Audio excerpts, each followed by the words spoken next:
ኢትዮጵያ አዲስ የገንዘብ ስርዓት መከተል ከጀመረች አንድ ዓመት ተሻግራ አንድ ዓመት ከ6 ወር አስቆጥራለች።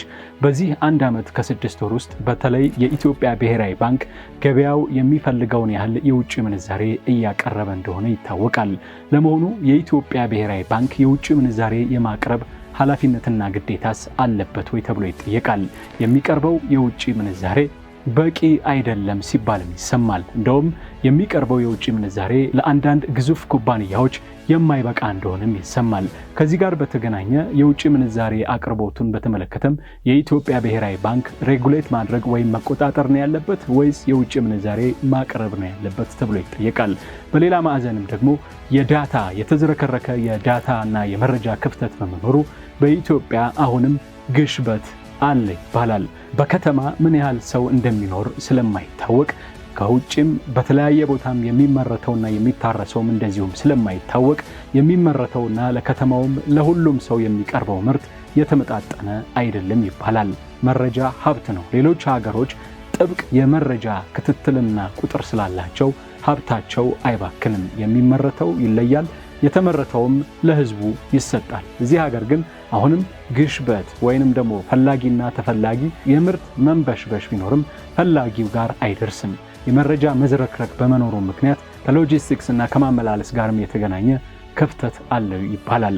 በዚህና በሌሎችም የፋይናንስ ነክ ጉዳዮች ባለሙያ ጠይቀናል። የተከበራችሁ ተመልካች አድማጮቻችን በቻላችሁት መጠን ከኛ ጋር እንድትሆኑ እንፈልጋለን። እኔ ትህቦን ንጉሴ ነኝ።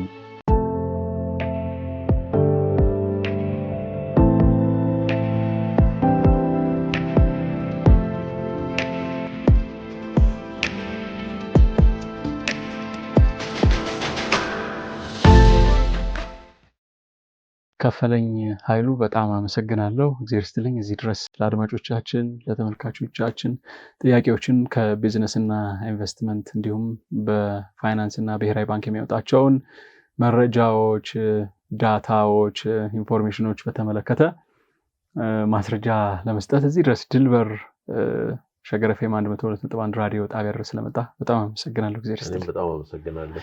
እኔ አውቀዋለሁ። ከፈለኝ ኃይሉ እንግዲህ በሲቪል ምህንድስና ረጅም ዓመት አገልግለሃል። በዚሁ ቢዝነስ ውስጥም ሰርተሃል።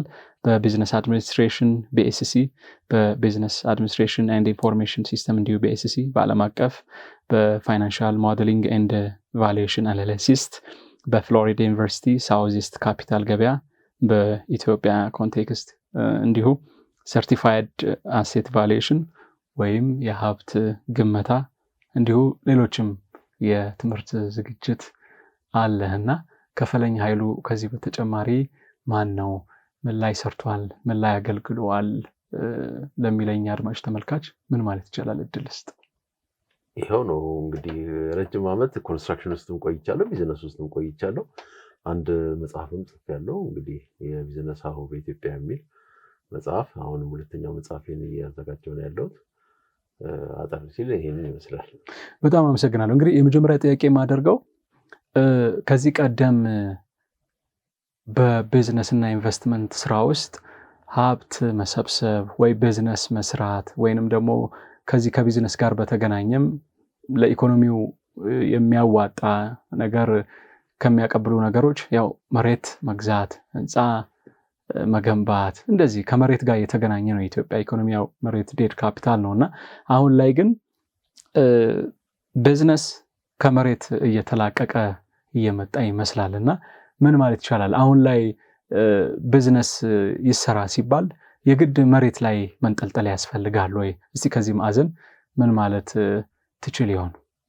እንግዲህ ዓለም የመሬት ላይ ጥገኝነትን ያደረገ የቢዝነስ ኮንሰፕት ከተወ እንግዲህ ወደ 200 ዓመት ወይ 300 ዓመት ይሆናል፣ ቀስ በቀስ እየመጣ ከሄደ ማለት ነው። ስቲል ግን አሁንም ሙሉ በሙሉ የመሬት ጉዳይ ቀርቷል ማለት አይቻልም። ሆኖም ከሱ ሌላ የተሻለ አማራጮች መጥተዋል። እንደዚህ ዲጂታል አሴቶች፣ ዲጂታል ሪል ስቴቶች የሚባሉ ሌሎች ሀብቶችም መጥተዋል እና ራሱ ከዚህ ከብራንድ ጋራም ሀብት ሲባል ድሮ መሬትና መሬት ጋር የተያያዘ ነበረ። እንግዲህ ለምሳሌ በሶሻሊስት ርዕዮተ ዓለም ውስጥ ሀብት የሚመነጨው ከሶስት ነገር ነው ተብሎ ነው የሚታሰበው። ከሌበር፣ ከካፒታል እና ከመሬት ከሶስቱ ተብሎ የሚታሰበው ግን አሁን ይሄ ሚስ ያደረገው ነገር ነበር። አራተኛውን ኢንተርፕረነርሺፕ ዘ ሮል ኦፍ ማኔጅመንት ዘ ሮል ኦፍ ኢኖቬሽን ዘ ሮል ኦፍ ቴክኖሎጂ ሚስ ያደረገው ነገር ነበር። አሁን ደግሞ በዚህ በኢንፎርሜሽን ዘመን ያለፈው ምናልባት 100 ዓመት ያህል ኢንፎርሜሽን ወይም ኢኖቬሽን ሌላኛው ሀብቱ እየሆነ እየመጣ ነው። ስለዚህ የሀብት ትርጉሙ ከመሬት እየተላቀቀ ወደ ሌላም ወደ ቴክኖሎጂም ወደ የሰው ሀብት እንዲህ ወደሚለው ነገሮች እየመጡ ናቸው ያሉት። አሁን ይሄ በኢትዮጵያም አሁን እየታየ ነው ያለው። ድሮ ቦሌ ላይ መሬት መያዝ ትልቅ ኢሹ ነበረ። ስቲል አሁንም የተላቀቀ አይመስልም። ግን በሂደት ወደፊት መጪው ዘመን ግን ከዚህ ከዲጂታል ሪል ስቴት ጋር የተገናኘ ከቴክኖሎጂ ጋር የተገናኘ ስለሆነ ሀብት የሚፈጠረው መሬት ላይ ብቻ ነው የሚለውን አስተሳሰብ በብዙ ነገር ትርጉሙን እየተቀየረ መጥቷል። ስለዚህ ሰዎችም ወጣቶችም በዚሁ ረገድ ብዙ እየሰሩበትም እያገኙበትም ነው ያሉት። ከዚህ ጋር በተገናኘ ይህን ጥያቄ እንደ መንደርደሪያ ያነሳሁት ሌላው ሀገር ላይ ከእህል ግብርና አልፈው ወደ ዳታ ግብርና ገብተዋል። ዳታ ይታረሳል፣ ገበሬም አለው። ቻይና ላይ አሁን የዳታ ፋርሚንግ የሚባል ኢንስቲትዩሽን እንደዚሁ ብዙ በየስቴቱ አላቸው።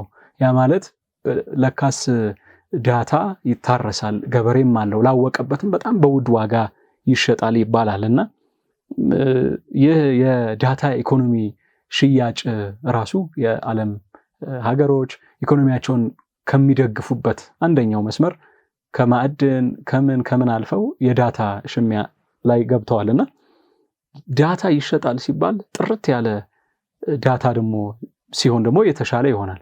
እኛ ሀገር ላይ አሁን ወደኛ ሀገር ወደ ኢትዮጵያ ኮንቴክስት ስንመጣ ይህን ጥያቄ ያነሳውበት ዋናው ነገር ጥርት ያለ ዳታ ማግኘት በጣም አስቸጋሪ ነው። ዳታ ባለመኖሩ ምክንያት የስታቲስቲክስ ኤጀንሲ ምን ያህል በአንድ ከተማ ምን ያህል ሰው በቀን የሚጠጣው ውሃ ያስፈልገዋል፣ ምን ያህል ሰው በቀን ውስጥ የውሃ ፍጆታ ያስፈልገዋል፣ ምን ያህል ሰው በዚህ ለጤናው ለምግብ እንዲህ ምን ያህል ሎጂስቲክሱንም ሁሉንም በቃ ይነካካል ዳታ እና የተዘረከረከ የዳታ አያያዝ ነው ያለውና ከዚህ ማዕዘን ጥርት ያለ ዳታ እንዲኖረን ምንድነው ማድረግ ያለብን? ከዛም አልፈን ለመሸጥም ብዙ ጊዜ ስለምታነሳው ነው ይሄንን ነገር። ዳታ ምንድነው መሰለህ ኢትዮጵያ ውስጥ እንደ ዳታ የባከነ ሀብት የለም። እንግዲህ ፈረንጆቹ በእንግሊዝኛ ዳታ ማይኒንግ ይላሉ። ማይኒንግ ማለት ማዕድን ማለት ነው። መቆፈር፣ ማውጣት፣ ማበልጸግ፣ መጠቀም ብዙ ነገሮችን ይይዛል። እንግዲህ ማይኒንግ ትርጉሙ ምን ያለው። ስለዚህ ዳታ ከመጀመሪያው ጀምሮ እስከ መጨረሻው ድረስ ዳታ የሌለው ሰው ወዴት እንደሚሄድ ከምን እንደሚነሳ እጁ ላይ ምን እንዳለ ምን እንደጎደለው ምን እንዳለው ምንም ነገር የሚያውቀው ነገር የለም እና ዝም ብሎ በቃ መኖር ማለት ነው። የጃፓን የእድገት ሚስጥር ዋናው ነገር ዳታ ነው። ዳታ መጠቀም መቻላቸው ምን እንደጎደላቸው ምን አይነት ኮምፒቲቲቭ አድቫንቴጅ እንዳላቸው የቱ ጋር መስራት እንዳለባቸው ምኑን በደንብ አድርገው ዳታ መውሰድ ዳታ ማይን ማድረግ ማበልጸግ ከዛ ለመተንተን መጠቀም መቻል የሚለው ነገር ነው። ስለዚህ ኢትዮጵያ ውስጥ ዳታ ማግኘትም አስቸጋሪ ነው። የሚገኘውም ዳታ ኳሊቲውም የዛን ያህል ነው። ወደ ሚስሊድ ሊያደርግህ ይችላል። ሁለተኛው ደግሞ ዳታ አናላይሲስ የሚሰራ ስኪል ያለውም ባለሙያ የለም። እኛ ሀገር እንግዲህ ስታቲስቲሻኖች ኢኮኖሚስቶች በዳታ ላይ ያለው እንትኖች አንዱ እኮ ማሳያ ለምሳሌ የጥናት ወረቀቶቻችንን በሙሉ በምታይበት ጊዜ ለምሳሌ ኳሊቴቲቭም ኳንቲቴቲቭም የሚጠቀሙበት ዳታዎች አሉ። የነዛ ዳታ ጥራት ራሱ የምናወጣቸው የጥናት ወረቀቶችን ራሱ ከንቱንና ብልሹን የሚያደርገውና በጨበታ ነው እየሄድን ያለነውና ትልቁ ሀብት የባከነው እዛ ጋር ነው። ምን ያህል ሰው እንዳለ ምን እንደተጠቀምን ምን እንዳደረገ በከፍተኛ ደረጃ ይሄ ትልቅ ሀብት ባክኗል። እንግዲህ አንድ ሴንትራል ስታቲክስ ያለው እሱም ቢሆን የዛሬ 20 ዓመት የዛሬ 30 ዓመት የተወሰደውን ሴንሰስ ወስዶ እንዲሁ ፕሪዲክት ማድረግ ወይም ደግሞ ትሬንድ አናላይሲስ ከመስራት ባለፈ ዛሬ ላይ የተለወጠውን ተጨባጭ የሆነውን ዳታ ሳይንቲፊክ በሆነ መንገድ እጁ ላይ ያለ ብሎ ለማለት አያስደፍርም። እንዲህ በምን አይነት ሁኔታ ዳታ ኮሌክት እንደሚደረግም ደግሞ የሚታወቅ ነው። ዳታ ኮሌክት በሚደረግበትም ሰዓት ህዝቡም ራሱ የሚሰጠው ዳታ ራሱ ሬሌቫንት መሆኑ ኳሊቲው ትክክለኛ መሆኑ በጣም ጥያቄ ውስጥ ነው። አሁን የሴንትራል ስታቲክስ ዳታ ባለሙያዎች ሪሰርች ለመውሰድ ዳታ ሰርቬይ ለመውሰድ በሚመጡበት ሰዓት እኛም ራሳችን ለዳታ ያለን ለመስጠት ያለን ዋጋ ትክክለኛው መረጃ ለመስጠት ራሱ ያለው ልማድም የለም። ምክንያቱም እነሱ ሲመጡ ራሱ የሆነ ዳታ ሲጠይቁ ለምንድን ነው ነገ ምን ሊመጣብኝ ይችላል ምናምን ነገር በሚል እሳቤ በጥርጣሬ አይን ማየት ለዚህ ለጥናት ለዳታ ብቻ መሆኑን አለመገንዘብ ነገ ምን ሊመጣብኝ ይችላል ልጠቃ እችላለሁ ልጎዳ እችላለሁ በሚለው ሃይድ ማድረግ ወይም ደግሞ ትክክለኛው መረጃ አለመስጠት ዳታ ኮሌክትም የሚያደርጉት ሰዎች ከስንፍናም ከተለያዩ ነገሮች ነው አንድ ቦታ ላይ ቁጭ ብለው ብቻ የሆነውን ቁጥር ጌስ አድርገው ብቻ በአጠቃላይ የዳታ ሲስተማችን በጣም የደከመ ነው። አሁን ደግሞ ካፒታል ማርኬት እየመጣ ነው። ለምሳሌ ካፒታል ማርኬት ዊዛውት ዳታ ምንም ነው በቃ። ለምሳሌ አሜሪካ ትልቁ እንትኗ የምትሸጠው ለምሳሌ S&P 500 የሚባል ትልቅ ኩባንያ አለ። እሱ የሚሰጠው ዳታ ነው ገበያው ምን ሊመስል ይችላል ማን ምንድነው ስቶክ ሲወጣ ሲወርድ የሚታየው አናላይሲስ የሚሰራው ትንተና የሚሰራው ምናምን ነገሮች ሁሉ ቤዝድ ኦን ፋክት ወይም ደግሞ ዳታው ላይ ተመስርተ ነው የምትሰራው። ይሄን ዳታ የሚያቀነባብር ይሄን ዳታ የሚሸጥ ይሄን ዳታ የሚሰጥ ማንም የለም፣ ኩባንያ ማንም የለም። ሴንትራል ስታቲክስ ዳታም ራሱ ለማግኘት ራሱ ባይተሰር ከባድ ነው። አንደኛ ሁለተኛም ደግሞ አሁን ስለ ግብርና የሆነ ኢንፎርሜሽን ፈልገ ለምሳሌ ሰሞኑን አሁን የሽንኩርት ዋጋ ቀንሷል አይደል? በጣም በከፍተኛ ሁኔታ የጤፍ ዋጋ ባለበት ነው የሽንኩርት ዋጋ ደግሞ ቀነሰ። በአቮካዶ ደግሞ ጨመረ። ምንድነው ይሄ? አሁን ኢንፎርሜሽን ኮሌክት የሚያደርግ የለም። ምን ያህል ሽንኩርት ተዘርቷል፣ ምን ያህል ሽንኩርት ይፈልጋል ገበያው፣ መቼ ይደርሳል እነዛ ሽንኩርቶች፣ ገበያው ላይ ያለው ፍላጎትና እንትን እየተጣጣሙ ነው ወይ የሚለውን ነገር ኢንፎርሜሽን ኮሌክት የሚያደርግና የሚሰበስብ የለም። ስለዚህ አሁን በሚቀጥለው አመት ላይ ዘንድሮ የከሰሩት የሽንኩርት የሚያመርቱ ሰዎች ሁሉ ይወጣሉ ማለት ነው። ምክንያቱም ዘንድሮ ከስረዋል። ሲወጡ ደግሞ ምን ይፈጠራል? የሽንኩርት እጥረት ይፈጠራል። የሽንኩርት እጥረት ሲፈጠር ደግሞ እንደገና ዋጋው ደግሞ እንደገና ተመልሶ ይሰቀላል። ዋጋውን ደግሞ ሲሰቀል ያንን ያዩ ደግሞ ሌሎች ደግሞ ሊገቡ ይችላሉ። ስለዚህ እነዚህን ፍላጎትና እንትን ለማጣጣም የሚቻለው ዳታ ትክክለኛ ዳታ መውሰድ፣ ምን ያህል ተዘርቷል፣ ምን ያህል ውጤት ሊገኝ ይችላል፣ ምን ያህል ይመረታል፣ ምን ያህል ፍላጎት አለ፣ በምን ወር የራሱ አሁን ሲዝኒንግ አለው አይደል? ለምሳሌ ጾም ሲመጣ የሽንኩርት የአትክልት የምናምን ነገሮች ይጨምራሉ። ስለዚህ እነዚህን ዳታ መሰብሰብ ብቻ አይደለም፣ አናላይሲስ መስራት ብቻ አይደለም፣ የተሰበሰበውን አናላይሲስ እና ኢንፎርሜሽን ዲሲሚኔት ማድረግ። ምክንያቱም እኔ ሽንኩርት ዘንድሮ ስንት ተዘርቷል ብዬ ክፍተት ካለ ያንን ክፍተት ለመሙላት እመጣለሁ። በቂ ከሆነ ደግሞ ያንን ትቼ ሌላ ክፍተት ወዳለው ቦታ ላይ ለማብቀልም ወይም ቢዝነሱን ለመስራት እመጣለሁ። የዳታ አለመኖር እና ያም ደግሞ አክሰስ አለመኖር፣ ሰውም ኢንፎርሜሽን አለመኖሩ ቢዝነሱን ኢኮኖሚውን በጣም ነው የሚመታውና እንትን የሚረብሸው። አንዱ ቢዝነስ ውስጥ ዋናው ነገር ኤክስፔክቴሽን ነው። ኤክስፔክቴሽን በጣም ሊያተርፈኝ ይችላል ብሎ ሁሉም ግር ብሎ ሊገባ ይችላል፣ ዛን ይከስራል። ከስር ያለው ብሎ ሲሰማ ደግሞ ሁሉም ይወጣል። ከዛ ኋላ ደግሞ እንደገና ምርቱ ደግሞ እጥረት ይፈጠራል። እነዚህ ነገሮች አለመኖራቸው በትክክል ደረጃ የዳታ አለመኖር ነው። ዳታ ትልቅ ሀብት ነው። የመሬት አጠቃቀማችንን ራሱ ብታይ አንዱ የዳታ አለመኖር ነው። ጥሩ ቦታውን ነዳጅ ያለበት ቦታ ላይ ወይ ወርቅ ያለበት ቦታ ላይ ልታርስ እኮ ትችላለህ። ወይ ማረስ የሚገባህ ቦታ ላይ ቁፋሮ ነዳጅ ልታካሄድ ትችል ይሆናል። ወይ ድንጋይ መረጃው ስለሌለ መረጃ የለም። እዛ ቦታ ላይ ማን አለ ምን አለ ለምንድን ነው የምንጠቀመው? ያቺ ፕሎት እያንዳንዷን ፕሎት ለምንድን ነው ምንዘራም ከሆነ ምን አይነት ነገር ነው ምንዘራው?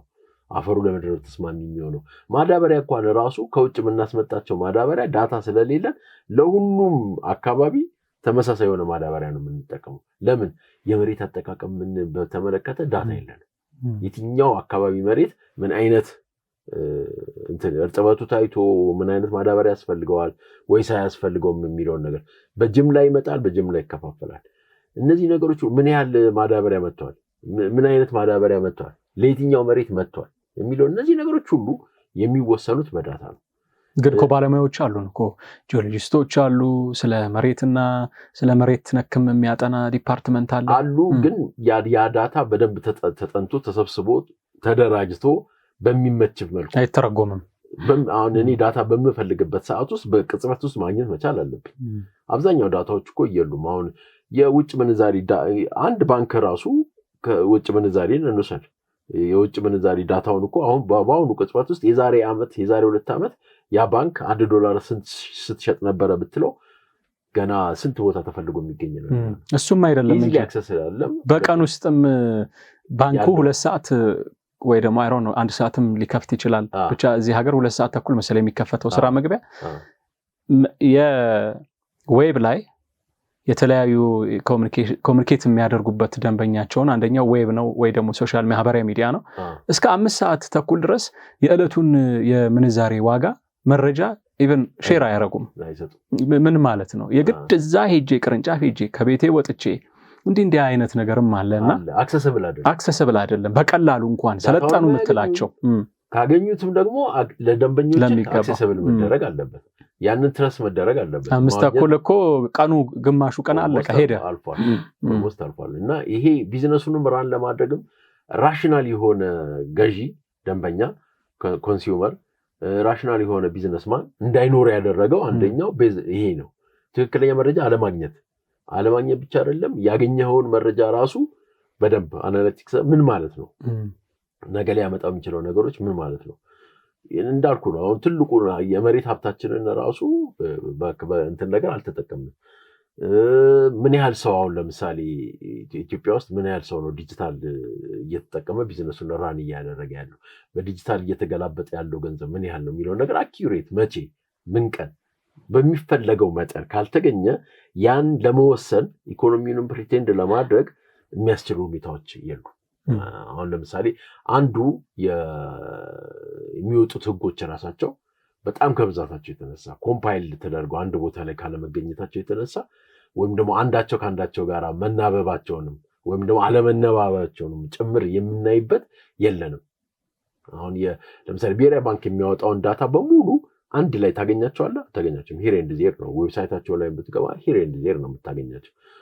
የሆነ እንትን ብትፈልግ ለማግኘት የሚመችበት ነገር አይደለም። ይሄ ዳታ አሁን ቴክኖሎጂ በጣም በቀላሉ ነገሮች አቅልሎታል በተቻለ መጠን። አንደኛ ዳታውን ሰብስቦ ለሚፈለገው ዓላማ ሊውል በሚችሉ መልኩ ደግሞ ዳታ የሚሸጥ ሀብት እኮ ነው።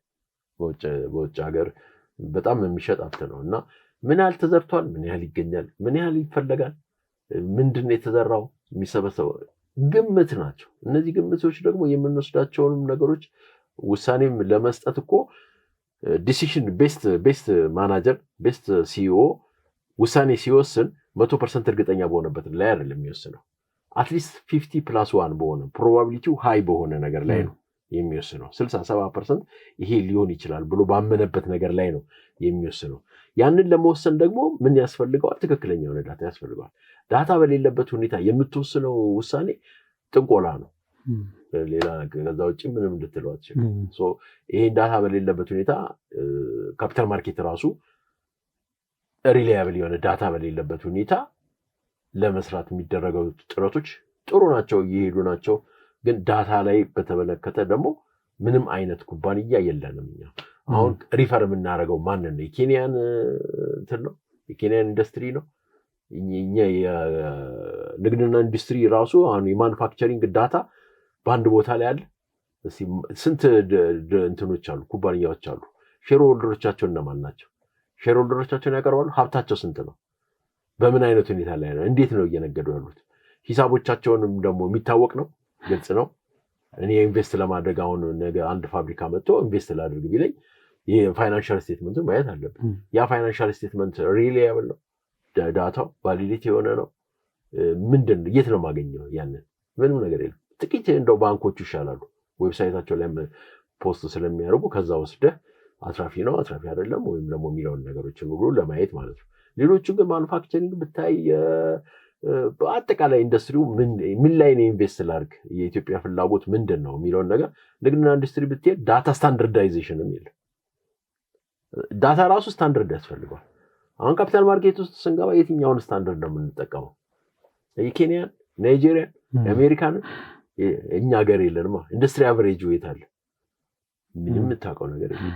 እና አንድ ራሽናል የሆነ ኢንቨስተር መጥቶ የትኛው ላይ ነው ኢንቨስት ላድርግ መፈልገው ቢል ቤዝድ ኦን ዳታ ነው ተነስቶ ፕሪዲክት ማድረግ የሚችለው መቼ መውጣት አለበት መቼ መግባት አለበት መሸጥ አለበት የሚሉን ነገሮች ሁሉ ዳታ ከሌለ መግዛትም መሸጥም ኢንቨስት ማድረግም ይበቃ የጥንቆላ ስራ ነው የሚሆነው ወይም ደግሞ የቁማር ስራ ይሆናል ማለት ነው ሳይንቲፊክ የሆነ ነገር መረጃ ያዝከው ነገር ሆኖ ስለማይሆን እና የዳታ ነገር ከባድ ነው የመሃል ሀገሩን ኢኮኖሚ እኮ ይረብሸዋል አይደለ አግሮ ኢኮኖሚው ላይ አሁን ስትመጣ የግብርና ኢኮኖሚ ላይ ትክክለኛ ዳታ ባለመኖሩ ምክንያት ቅድምም አንስተዋል በከተማው ምን ያህል ሰው እንደሚኖር ይታወቃል መቼም የሰው ቁጥር ይታወቃል ወይም ደግሞ ማይታወቅም ከሆነ መታወቅ አለበት የስታቲስቲክስ ኤጀንሲው አለ ምን ያህል በየቦታው በተቆራረሰ መሬትም ቢሆን የሚታረሰው ምን እንደሆነ ይታወቃል ያንን የታረሰውን ለይቶ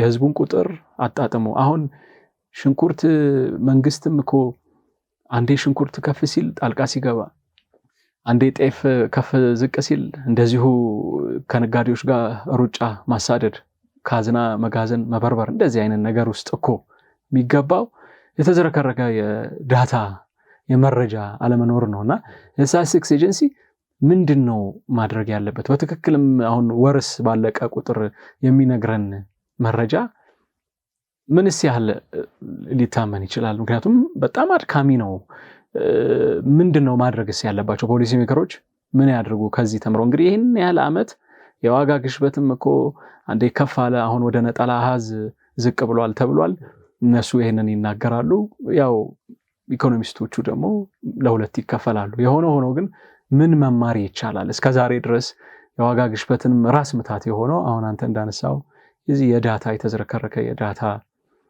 አለመኖር ነውና በምን ማጠቃለል ትችላለህ እኛ ጠንካራ ዳታ ካምፓኒ ያስፈልገናል እኔ አሁን እንግዲህ ሴንትራል ስታቲስቲክስ የመንግስት ኤጀንሲ ስለሆነ ጥሩ ነው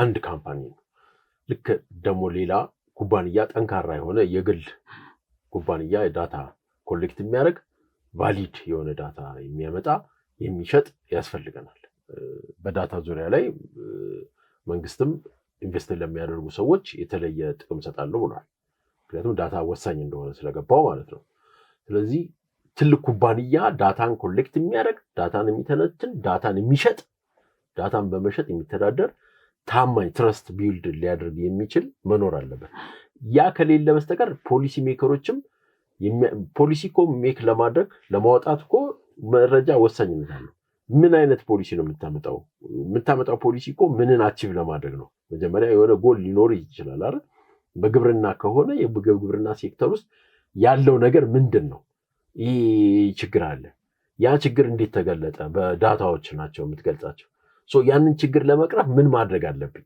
ይሄንን አለበለዛ ህመሙን ካላወቀው ህመሙን ላልታወቀ መድኃኒት እንደመስጠት ነው የሚቆጠረው ምክንያቱም በሽታ በሌለበት ሁኔታ ሰውየውን መድኃኒትን መውጋት እንደማለት ነው ምንም አይነት ኢንፌክሽን የሌለውን ሰው አንቲባዮቲክ እንደመስጠት ማለት ነው ምክንያቱም ኢንፌክሽን ላይሆን ይችላል የዛ ሰውዬ በሽታ ያንን ለማወቅ የምትችለው ግን መጀመሪያ ዳታውን መኖር አለበት የዳታ ኢሹ እንደዚሁ ዝም ብለን የምናወራው ነገር አይደለም ትልቅ ሀብት ነው ማይኒንግ ነው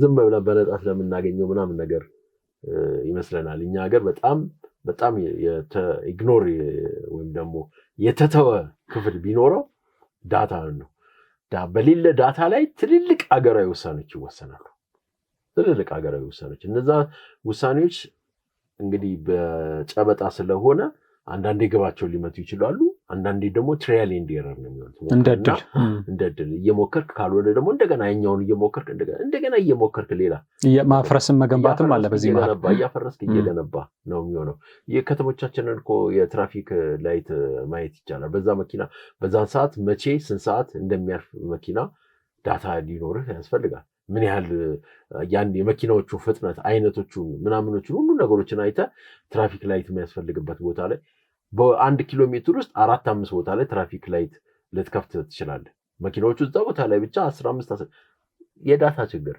በዛ ሰዓት ላይ እዛ ቦታ ላይ የሚመጣው መኪና ምን አይነት መኪና ነው የጭነት መኪና ነው ወይ ፍጥነቱ ምን ያህል ነው እንደዚህ እነዚህን ቤዝድ ኦን ዛት ካልሆነ በስተቀር የምትወስናቸው ውሳኔዎች ዝም ብሎ አንዱ ይመጣና እዚህ ጋር መብራት ያስፈልጋል ይልህና መብራት ሊያቆም ይችላል ያ መብራቱ መፍትሄም ሊሆን ይችላል። አት ዘ ሴም ታይም ደግሞ ሌላ ግጭት ሊያመጣ ይችላል። ሌላ ክራውዲንግ ሊፈጥር ይችላል ወይ ሌላ ፕሮብሌም ሊያመጣ ይችላል። ግን ሰውየው እንዲሁ በኦብዘርቬሽን ሊሆን ይችላል ያንን ያደረገው ያንን ዳታ ባለመመርኮዝ ማለት ነው። ያለ ዳታ የምንወስናቸው ውሳኔዎች ሁሉ ወይ ትራያል ኤንድ ኤረር ደግሞ አስበው 100 ሞክረህ አንዱ ሊሳካልህ ይችላል። በዚህ ሁሉ ደግሞ መሀል የሚጠፋው ጊዜ ንትርኩ ጭቅጭቁ ምኑ እንዳለ ታሳቢ ይደረግ ማለት ነው። እንግዲህ ፖሊሲ ሜከሮች ይሄንን ሰምተው መፍትሄ ያመጣሉ ብለን ተስፋ እናደርጋለን። ወደ ሌላኛው ጥያቄ ስናልፍ እስቲ ወደ ቢዝነሱ ደግሞ እንምጣ። ሀብት ይቆጠራል፣ ይገመታል፣ ይታወቃል፣ ብራንድም እንደዚሁ ይገነባልና እኛ ሀገር ላይ ከተወሰነ ካምፓኒዎች በስተቀረ ብዙ ጊዜ የያዙትን ጥራት ስም ይዞ በቢዝነስ ውስጥ በኢኮኖሚ ውስጥ መቀጠል ይቸግራል። ለምንድን ነው እንደዚህ የሚሆነው? የአንድ ካምፓኒ ሀብት፣ ስም፣ ብራንዲንግ ይቆጠራል ይለካለስ ሲባል ምን ማለት ነው? ለምንድን ነው ኢትዮጵያ ውስጥ በጣም የገነነ ስም ያለው ምናልባት በእንጀራ በመጋገር ሊሆን ይችላል፣ ምናልባት በሆቴል አስተዳደር ሊሆን ይችላል፣ በሆቴልና ተያያዥ በአገልግሎት ወይ በማኑፋክቸሪንግ ወይ ደግሞ በቅመማ ቅመም በአንዱ ብቻ ባንዱ ለምንድን ነው መቀጠል የማይችለው? ከምን ጋር ችግሩስ ምንድን ነው? እኛ ሀገር እንግዲህ አንደኛ ሀብትን የመገመት የሚሰጠው ትርጓሜ ኢቨን አዋጁ ራሱ አሁን ነው የመጣው። እሱም ቢሆን የሪል ስቴት ግምት ብቻ እንጂ የኩባንያዎችን ግምት በተመለከተ የቢዝነስ ቫሉዌሽን የምንለው በተመለከተ አሴት ቫሉዌሽንን ነው እንጂ ቢዝነስ ቫሉዌሽንን በተመለከተ እስካሁን ድረስ ይወጣ ያለው። እንግዲህ ምናልባት አሁን ካፒታል ማርኬት አንድ ፈቃድ ለዚህ ለካፒታል ማርኬት አከናዋኞች የሚሰጧል የሴኩሪቲ አፕሬዛል የሚባል ስቶክ የመገመት ግን ምንድነው መሰለህ ሀብት ማለት ታንጂብል እና ኢንታንጂብል ነው፣ ሁለት ናቸው። የሚዳሰሱ አሉ፣ ማይዳሰሱ አሉ። እኛ ሀገር ማይዳሰሰው ህንፃ፣ ቤት፣ ፈርኒቸር፣ ኮምፒውተር ምናምን የምትለው ነገሮች የተለመዱ ናቸው። የሚዳሰሰው የሚጨበጠው እርጅና ቅናሽ ለመጠየቅም ለማስወገድ ስትፈልግም ልትሸጠው ስትፈልግም ይገመታሉ። ህንፃ ይገመታል፣ መኪናዎች፣ ማሽኖች፣ የፋብሪካዎች እንደዚህ ሲገመቱ ግን ኢንታንጀብል የሆነው ፓርት አይገመትም። አንድ ድርጅት ደግሞ ድርጅት የሚያሰኘው ለምሳሌ የሰው ኃይሉ ማኔጅመንቱ ምን ያህል የተማረ ሰው እዛ ውስጥ አለ፣ ብራንዱ ራሱ ኦርጋናይዜሽናል ካልቸሩ ራሱ ሀብት ነው። ከሌ የተባለው ብራንድ ቢልድ ነው የምታደርገው አይደል? ለምሳሌ አሁን ሂልተን እንደዚህ የመሳሰሉትን እኮ ፍራንቻይዝ የምናደርገው ብራንዱን ነው እየሸጥልን ያሉት። ህንፃው ግምቱ ማነው ቢልዲንጉን ምናምን የሚሰራው ከሌ የተባለ ሰውዬ ሊሆን ይችላል። ያቺን ስም ለመጠቀምና እንትን ለማለት የሱን ስታንዳርድ የሱን ኦርጋናይዜሽናል ካልቸር አንተተ ዴቨሎፕ አድርገህ ስታንዳርድ አለው የሱን ስታንዳርዱን ጠብቀህ ትገነባለህ። ከዛ ላ ከሌ የተባለ ኩባንያ ማነው ሆቴል ሊሆን ይችላል። ያ ብራንድ ነው። ያ ግን ይገመታል። ያን ሲሸጥልን ሎያሊቲ ፊ ትከፍላለህ። እዚህ ያለው የሚከፍለው ያ የሚከፈለው ክፍያ ራሱ የውጭ ሀገሮቹ ስላላቸው ነው። እኛ ሀገር ግን አሁን አንድ የታወቀ ኤቭሪዌር ብራንች ያለው ኮፊ ሃውስ ሊሆን ይችላል። እሱ አሁን ለምሳሌ ብራንዱ ምን ያህል ነው ምትል ተገምቶ ያንን ያህል የሚሰጥበት ነገር የለም። በዚህ ሲሸጥም ራሱ አሁን ለምሳሌ አንድ ኩባንያ ስትሸጥ እኛ ሀገር እንደ ኩባንያ ሲገዛ አክሲዮኑም ሼሩም ለምሳሌ ኃላፊነቱ የተወሰነ የግል ማህበር ውስጥ እንዳለ ኩባንያውን የሚሸጡ አሉ። ሰዎቹ በፊት መስራቾቹ ይወጣሉ። ሲሸጡ ግን ስም ዝውውር በሚከናወንበት ጊዜ የቤቱ ግምት ይሄ ያለ አይደለ 6% አሹራ ምናምን እንዲያን ነገር ለማድረግ ይገመታል እንጂ ያ ቤት ምን ያህል ሊያወጣ ይችላል ፕላስ ኢንታንጂብል አሴትንም ሰውየው ሲሸጠው ከዛ ውስጥ ያለችዋን የካፒታል ጌን ታክሷን ከመንግስትም ቀሪ ይደረጋል። ይሄ ቢዝነሱን እንደ ቢዝነስ ባለመገመት የመጣ ችግር ነው። ስለዚህ ህንፃ ካለው ያቺ ትቆጠርና ህንፃዋ ብቻ እንደተሸጠ ተደርጎ በሱ ይወራረዳል። ሰውየው ከዛ ውጪ በሌላ በኩል ገንዘቡን ሊቀበል ይችላል። እዛ ውስጥ ያለችው አክሲዮን ዋጋ ኃላፊነቱ የተወሰነ የግል ማህበር ከሆነ ካፒታሉ 2 ሚሊዮን ብር ሊሆን ይችላል። አክቹዋሊ ቢዝነሱ ግን ሲገመት 100 ሚሊዮን ሊሆን ይችላል። ከዛ ሲሸጥ በ100 ሚሊዮን ይሸጣል። ግን ስም ዝውውር በሚያከናውንበት ጊዜ የ2 ሚሊዮን ነው የሚያደርገው 98 ሚሊዮን ብር ታክስ አይሆንም። ብዙ ነገሮች አሉ። ከመንግስትም ከቢዝነስ ኩባንያን እንደ ኩባንያ ባለመገመት የተነሳ ብራንድን እንደ ብራንድ ካለመገመት የተነሳ ለዛም ደግሞ የሚከፈላቸውን ክፍያ ሲሸጡም ደግሞ ሰዎች የለፉበት ነው። ብራንድን አፋፍተው አሳድገው እዚህ ደረጃ ላይ ያደረሱት ነውና የአንድ ድርጅት ሀብት ማለት እንትኑ ብቻ አይደለም። ኢንተሌክቹዋል ፕሮፐርቲ ሊኖር ይችላል። ብዙ ነገሮች አሉ። አሁን ኮካ ኢንተሌክቹዋል ፕሮፐርቲውን የሚሸጠው የፈጠራ ኢኖቬሽኑን ፓተንቱን የሚሸጠው ስሙን ነው የሚሸጠው እንጂ ለአንተ ሲሸጥልህ እንዲሁም ህንፃውን አንተ ነው የምትሰራው፣ ፋብሪካውን አንተ ነው የምትሰራው፣ ማሽኑ የምትተክለው አንተ ነው። የማይዳሰሰው ሀብት ስንት ነው ለሚለው ነገር ይታወቃል።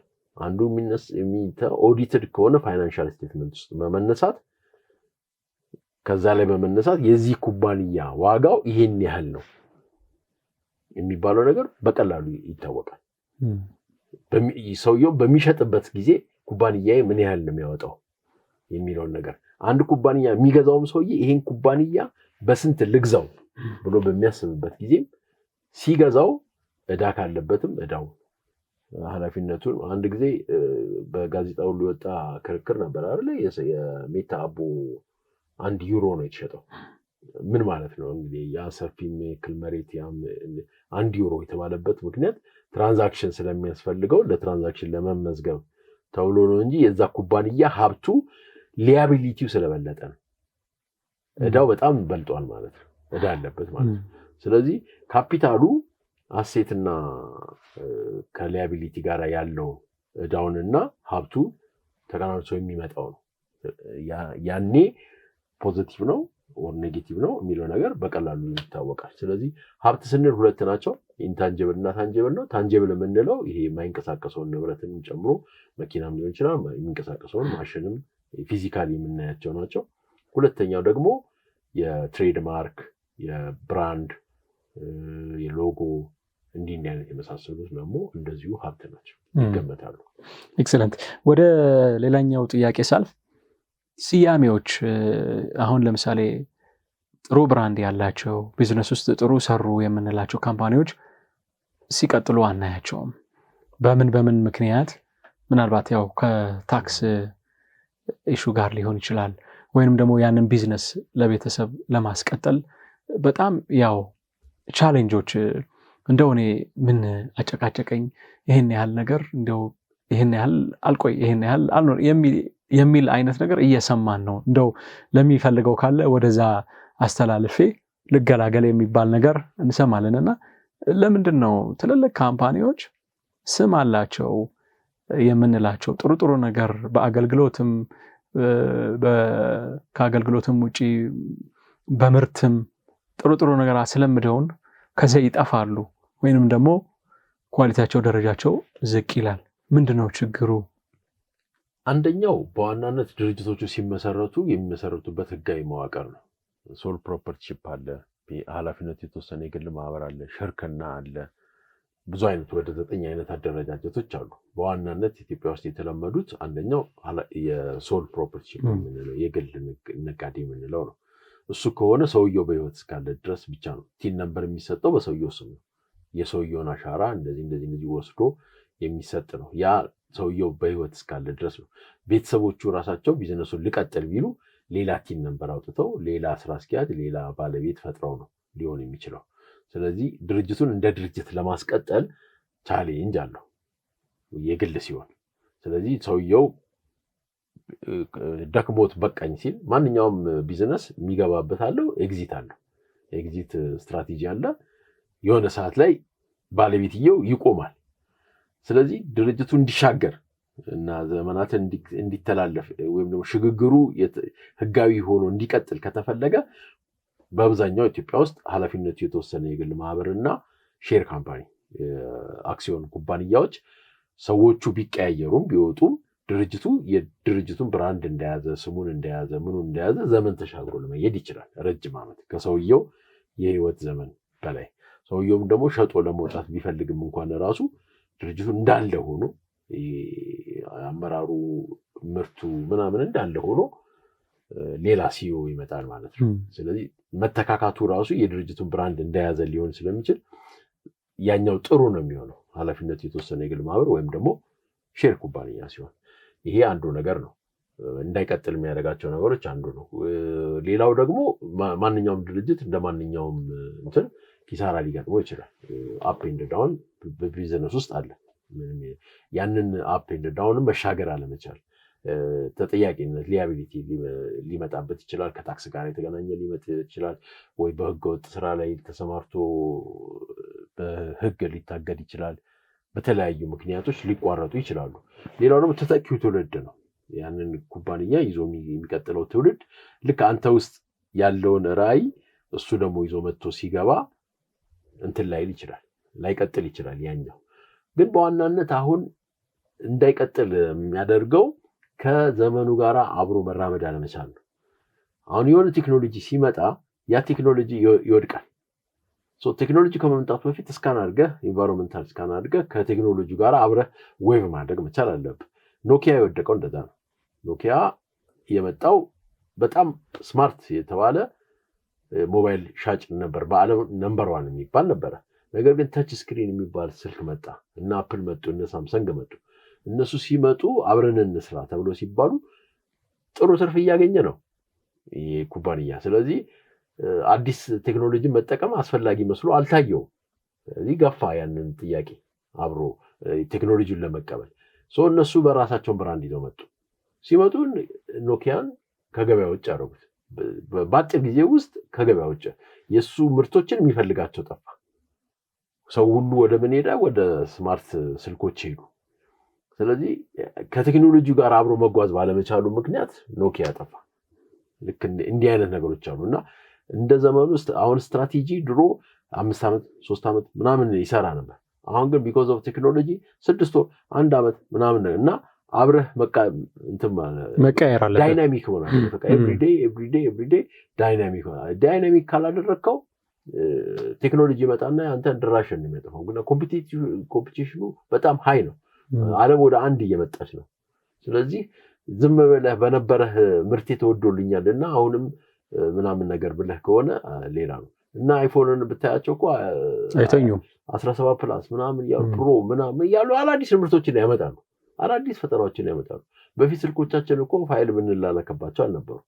አሁን ግን ፋይል ምንላላከባቸው ናቸው። አሁን አርቲፊሻል ኢንተለጀንስ ወጥ ከነዚህ ጋር አብረህ መሄድ አለመቻልም አንዱ ድርጅት እንዲሞት ያደርጋል። እንግዲህ ከዛ ውጪ ደግሞ ፕሮቴክት ማድረግ ድርጅትን ፕሮቴክት ማድረግ ከህግ ጋር አብሮ መሄድ እነዚህ ነገሮች ፋክተሮች አሉት ድርጅትን አጭር እንዲሆን የሚያደርገው። በእኛ ሀገር ግን በዋናነት የሚታዩት ረጅም ጊዜ አብሮ የመስራትም ካልቸራችን ያው በብዙ እንደሚታማው የምርም ደግሞ ይመስላል ደካማ ስለሆነ ነው። አሁን ኃላፊነት የተወሰነ የግል ማህበር ላይ ሰክሰስፉል የሆኑት የፋሚሊ ቢዝነስ ነው። ፋሚሊ ቢዝነስ ደግሞ እንደሚታወቀው አባት አለ ወይ እናት አለች፣ በቃ እነሱ ናቸው ፈላጭ ቆራጭ። እንደው ዝም ብሎ ፒኤልሲ ተባለ እንጂ ኦልሞስት ያንድ ሰው እንደማለት ነው ኦልሞስት። ስለዚህ ሰርኩሉም ጠባብ ነው። ብዙ ከሌላ ቦታ ላይ የመጡ ፒኤልሲዎች ረጅም መንገድ ሲራመዱ አናይም። ሼር ካምፓኒዎችም ባንኮችን ውጤታማ እስካሁን ሲሆኑ ያየ ነው እንጂ ከዛ ውጪ የተወሰኑት የቢራ ፋብሪካዎች እና ሲሚንቶ ፋብሪካዎች እንደዚህ አክሲዮን ማህበር ውጤታማ ሆነው እናያለን። ይሁን እንጂ አብዛኛዎቹ በፋሚሊ የተያዙ ወይም ደግሞ ኃላፊነቱ የተወሰነ የግል ማህበር በመሆናቸው ምክንያት ነው።